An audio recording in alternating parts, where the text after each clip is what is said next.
When I think of growing up as a gamer in the 90s, there's one game that comes to mind that sticks out above all the rest, and that is Super Mario World for the Super Nintendo. Super Mario World is Mario and Friends' first big jump into the 16-bit universe, and boy, what a jump it was. This game introduced new mechanics, new areas, a new story, tantalizing secrets, and on top of all of that, easily one of the best video game sidekicks of all time. So get ready for a nostalgic trip back to your childhood to save Princess Peach from the dastardly King Bowser and his Koopalings. While you watch the video, let's settle a debate. What's the better game, Super Mario World or Super Mario Bros. 3? You put it in the comments down below, watch to the end, and I'll let you know my opinion. So we have your classic Mario story. Princess Peach is kidnapped again, wonder where she's at, and then on top of that, we've introduced Yoshi, the new dinosaur friend, and the Yoshi eggs have all been stolen by the Koopalings. So let's join Mario and friends to forge a path through a majestic new world to find Princess Peach and defeat King Bowser once again. As if it wasn't enough that we got a whole new Mario game to go with this awesome new console, the Super Nintendo, but we also get these amazing, colorful new sprites for all of our favorite characters. So we get to see Mario and Luigi and Peach all in a completely different light for the first time ever. When you get to the end of the game and you encounter Bowser, he is massive. He looks nothing like he used to look. He's way cooler. He's a little more sinister. He's not just this side profile of an ugly dragon. Like, he's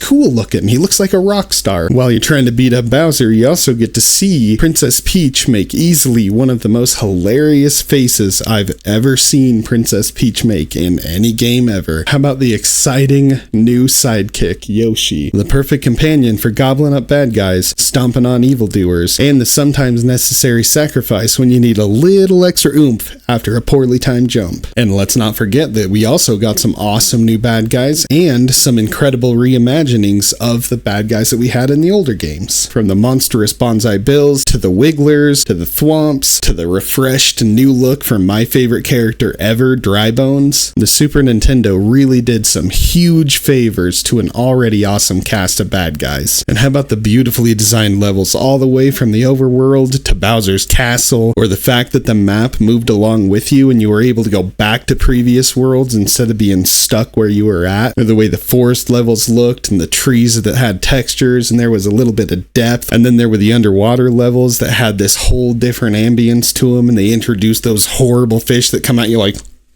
and I freaking hate those stupid guys so much. They are literally like, they gave me nightmares as a kid. In spite of these levels being absolutely awesome to look at, some of them were an absolute nightmare to play through, like the Butterbridge Zone. Some of them were incredible and memorable, like the Vanilla Dome or the absolutely incredible Valley of Bowser. One of the coolest places I've ever been to in a video game is the Valley of Bowser, and I wish that they would turn the Valley of Bowser into a Mario Kart track. That would be cool. And then if you had the wherewithal to look for all of the secret exits, you could get your way to the Star World. And then if you did the Star World correctly, where you got all the secret exits, then you could go to the Special World, which had some of the hardest levels in the game. And I'm talking about that stupid gnarly level. That was harder than hell. And so was Tubular. But in spite of being hard, they were also really memorable and they were really good. And if you beat those, you could completely reskin the whole game and it would change the way that some of the enemies look, would make the whole world look like it was kind of like fall. I think it was meant to give it like a Halloween appearance, because the Piranha Plant enemies then looked like pumpkins and the Koopas were wearing Mario masks. Which, if you think about it, kind of implies that the Koopas are afraid of Mario, which makes Mario kind of a monster.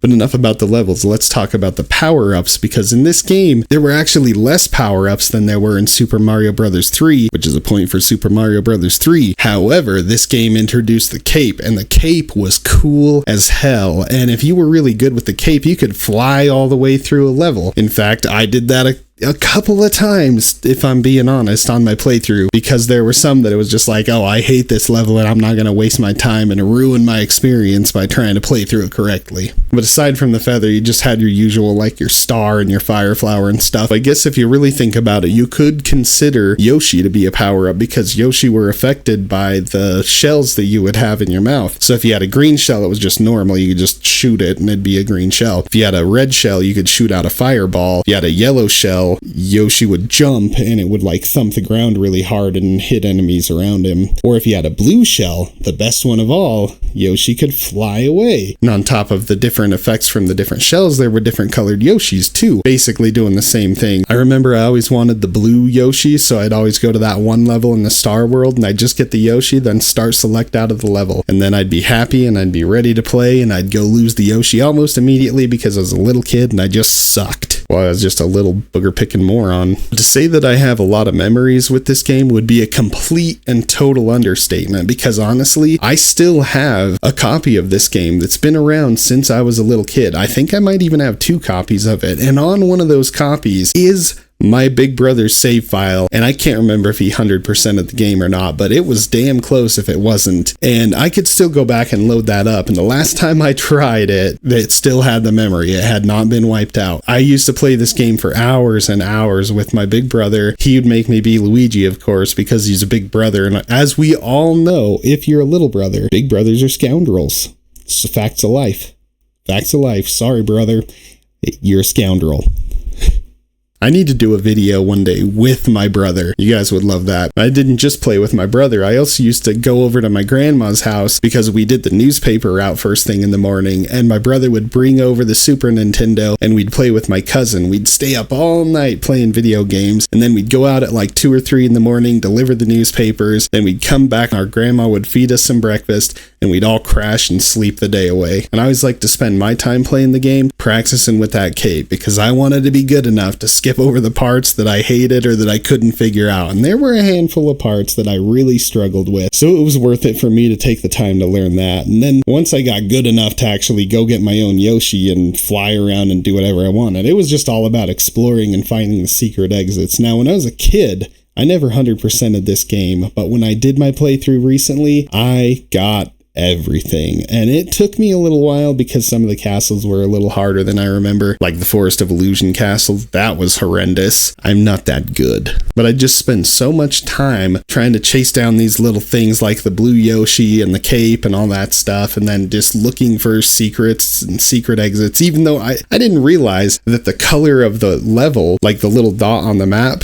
would tell you whether there was a secret or not. How the hell was I supposed to figure that out? We didn't have the internet back then. This game, Super Mario World, is definitely good for a playthrough any time in your life, whether you've played it 100 times or if you've never played it before. If you're just a young kid who's looking to get into some retro video games, this would be my #1 go-to recommendation, because it's not that hard, it's not that long, and it's just fun enough to just keep you wanting to play. You're not gonna get bored of it super fast and quit. You're gonna be like, oh, well, the next castle's only a few levels away, I think I'll head there, and then pretty soon, like, you're just wanting to go and explore the whole map, and it doesn't matter how long you've been playing, you just want to play some more. So if you're like me, and you're from the 90s, and your back hurts, and you're starting to go bald a little bit, and maybe you're stressed out from work, and you just really want to take a break from all that stuff and feel like a kid again, I strongly recommend that you load up a game of Super Mario World